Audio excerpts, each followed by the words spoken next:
name's Cameron Barsanti. I'm CEO and founder of Storage Life. If you want to know about Storage Life, you can visit our website, storagelife.com. We're a group of investors across the country finding, funding, and operating self-storage together. We also teach you how to do it.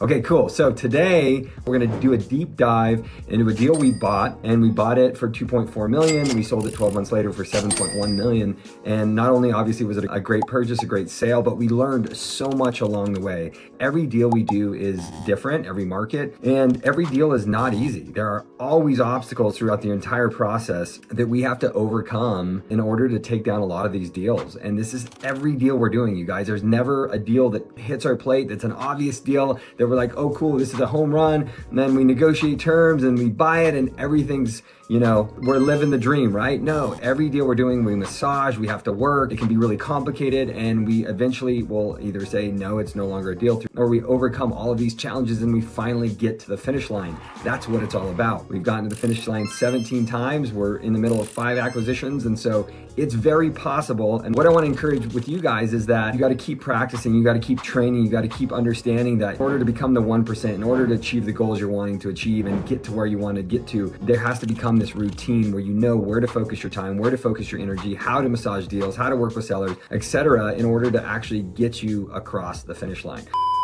Okay, cool. So we're gonna go again over some lessons learned from start to finish of this deal, hoping that it'll not only inspire you, but teach you guys and help you guys on your pursuit. Keep in mind, if you have any questions, comments, drop them in the comments. Okay, so the first thing we did before we ever got this deal is I listened to a lot of my mentors, podcasts, etc. We told everybody we knew we were buying self-storage. Okay, that's an easy one. But what I also did is I took it a step further. There was a gentleman I knew that I was wholesaling with. He was a rock star, right? And now he works with me, right? He's a partner of mine. He's our head of acquisitions. But I knew he was a rock star, so I identified a rock star. I hung around the rock star. We befriended each other, we added value to each other's life, and eventually I then bought him a $5 a month email account that was attached to my website, and I was like, hey, look, start hitting up people, start hitting up brokers, telling them that you're in part of our company, and spread the word, we're looking. So that's what he did. So it wasn't a lot of money for me, it was at the time, but I invested money and time into somebody I knew that was gonna get the results we're looking for. He had the drive. He also had the passion. He loves real estate.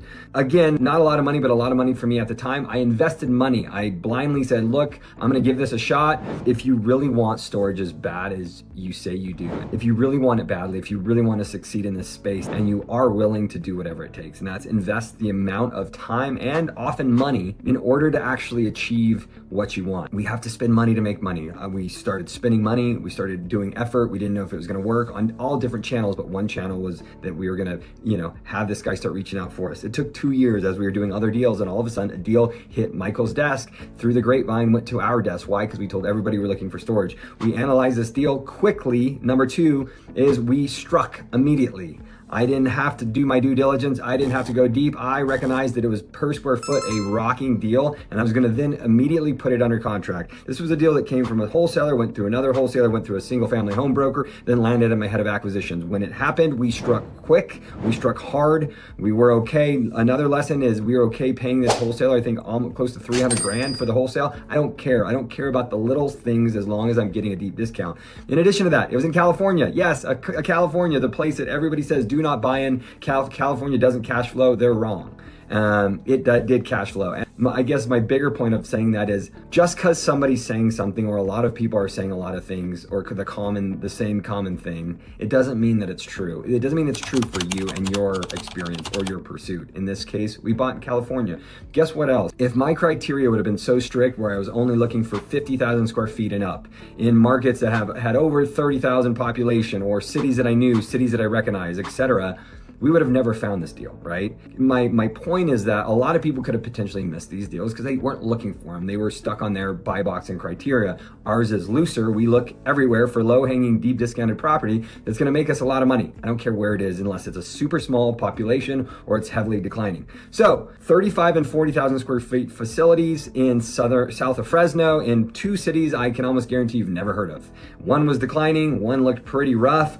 I didn't care. We were buying at a huge discount. We go under contract. Guess what happens next? Through contract, we then find out there's a deceased owner that's still attached to the ownership of the property. Great. So now we're dealing with the son who inherited the property, but that LLC is connected to a deceased owner. We thought the deal was dead. In fact, I remember the exact place, the exact time at my new house, sitting back going, holy crap, this deal of a lifetime's debt. We then reached out to the broker. We pursued the daughter of the deceased owner, who then we finally got a hold of and was gladly able to write a letter basically saying, yes, he's no longer with us and he's not a part of this LLC. Long story short, we made it work and we're back on track. Holy cow, that was one of the biggest obstacles, right? So then we finally, eventually, after renegotiating and all of this, we somehow wrote in there that they were even willing to pay our wholesale fee. That was another bonus. That was amazing. So another great lesson of this deal is I went to my very first property many properties ago, and I went and I knew we had around $2 million of equity in that deal. So what we did is we went to that property, went to the bank, took out a second note on that property, and that money we deployed into this deal. So then I was able to buy this $2.4 million deal. I was a 5% owner, roughly, somewhere right around there. And I didn't have to put any money, zero money out of my own pocket to buy a $2.4 million asset. Another little tip there. So we close the deal, or due diligence, haven't closed yet. We go to this deal, rough area, great location, right next to Home Depot, room for expansion. We go in, a lot of the walls are drywall. And there's a massive homeless camp at the river next to one of these facilities. Break-ins left and right, people tunneling through the walls, through the units. You break into one and then you can just break the drywall and get into all these different units. It was a mess. There was literally weeds. Some of you maybe have seen this photo, weeds growing over the top of the doors and through the cracks of the asphalt. I mean, it was crazy. However, as many little potentially scary things as we could find, what I knew is we were buying 80,000 square feet for 2.4 million, which is way absurdly below replacement cost in California. I was all in from the get-go just based on price per square foot alone. Okay, so we take over. We're gonna spend money where it matters most. We're gonna redo the asphalt. We do a chip seal. It's more of just like a blanket coat, but it looks great. Not a long-term fix. We obviously automate the gates, the move-in process. We keep both people that are staffed there, which were way more than we'd ever paid any employee, but we decided to do it because that wasn't important right now. Saving money wasn't important. What was important was saving money on the wrong things. What was important is getting this thing fixed. Eliminating the homeless problem, eliminating the break-ins. So paint, the asphalt, and new signage, new cameras. There was an apartment we renovated, nice. We put a lot of money into it so we could actually get somebody living at the second site. The first site, there were already somebody living there. I love when there's a warm body living at that facility, especially during a massive takeover. And then the place looked like $1 million. We couldn't believe the rehab and what it did for the place. And all of a sudden we're up and running and we're renting these units. We're fixing the drywall. We spent, I think, $30,000 just on clean outs. It was crazy. We couldn't find any affordable clean out option, but we found somebody cleaning out these units. And then we started filling up and we started cash flowing, okay? And so now another really important part of this deal, and this is kind of our last little kind of look at everything, is even though this started to cash flow finally, even though we are right next to Home Depot, prime location, even though the city was rough and that we have room for expansion, I knew there was a lot more revenue to get just from cash flow. However, there was 30 acres being developed by Daryl's Mini Storage. If you guys don't know them, they're crazy. They own a lot of that Central Valley in California.